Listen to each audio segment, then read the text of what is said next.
Hello and welcome back to this channel. My name is Jacqueline Kinoti, a transformational life coach, and today I want us to talk about how to change bad habits or how to form good habits. And so habit formation is a process in which behaviors become automatic. I know you're familiar with those habits that you're used to do, they just come automatic. Maybe they just come automatic without you having to think how I'm going to do it. And so in order to change habits that are not pleasant, like maybe you want to stop taking alcohol, you want to stop maybe smoking, you want to stop maybe sex addiction, what do you want to stop? And therefore, in order for habit formation to take place, there are three process. First step is the cue. This is where you get triggered. There is a trigger. Maybe you're triggered by something. You're triggered maybe by some place. Maybe you're triggered at maybe at a point in time that you feel I need to do something. For example, maybe you come maybe at 10 a.m. you start feeling some thirsty, or you start feeling some hunger now is coming, or maybe you come across some place, maybe a restaurant, you start feel maybe that smell of that food that you want. Now that becomes the cue, that becomes the trigger. Now after you are triggered, the next process is the routine. What is the action that you take now after you get triggered? Maybe it was 10 a.m. you feel some thirsty, and now through the action you go and take those sugary cakes that keep you on adding weight. And so that is the behavior that you do. And then the third process is the reward. What is the reward that you get now after taking these sugary cakes, after having all that? Maybe you feel full now because it was hunger that trained you to do this certain kind of action. Now you feel full. So in order to change a bad behavior, or in order to change a bad habit, first of all, you have to identify the cue, you have to identify the reward. The cue and the reward remain the same, but what we want to work on is the behavior, is the routine that you want to change. It is the smoking that you want to quit. It is the alcoholism that you want to quit. It is the sex addiction that you want to quit. That is the behavior. Now you need to ask yourself, what is the need that am I meeting when I'm doing this kind of behavior? What is the need that I'm meeting when I'm smoking? What is the need that I'm meeting when maybe I'm doing sex, I'm into sex addiction? What is that need that is being met? Maybe by eating junk food, maybe by earning weight. What is that need that you want to meet? When you identify the reward that you get, and when you find the cue and the reward remain the same.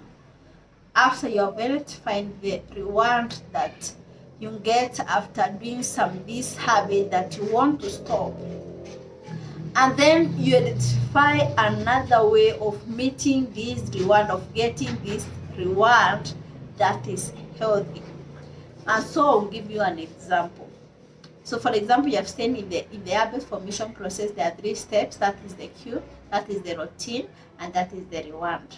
Now if you want to say, like, let's say for example, you want to quit, maybe you want to quit smoking, or maybe you want to lose weight, maybe you can work on losing weight. So the cue here, maybe at the first step, the cue, maybe at 10 a.m. you start feeling maybe hungry, so you go the routine, the second step is the routine. Now after you're being triggered because 10 a.m. has reached, now you go and take those sugary cakes so that you can feel full. Now here is what on the routine is where you work on in order to change bad habits. So instead of going to those taking those sugary cakes that are adding weight, that are contributing to you adding weight, now you go and take a healthy snack.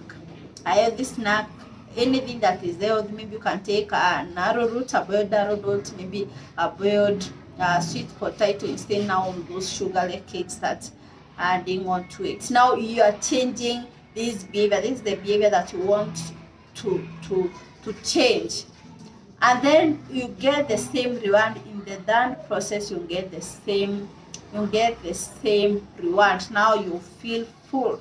Now you see, now you have changed that from taking sugary cakes into taking healthy snacks, like the examples I've given earlier. So it is very good to understand what is it that the reward that you're getting, maybe in that smoking, that's the next. Maybe I give you another example. Maybe someone wants to quit smoking. Maybe when you want when you feel, the key is that at some point you feel some dustiness, you feel so much dust that you want to quench your dustiness, and then after that cue of dustiness, now in the routine you reach out to your cigarette and start smoking, and this is the behavior now you want to stop. This is the habit that you want to quit. This is the habit that you want to eliminate. And so after you feel dustiness, you reach out for a cigarette, and then after smoking that cigarette, the reward, you feel good, the dustiness has been quenched.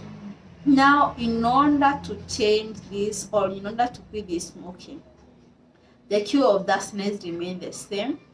The reward remains the same, where the dustiness is quenched, but now that behavior of reaching out the cigarette, that the routine of smoking, that is where you change it.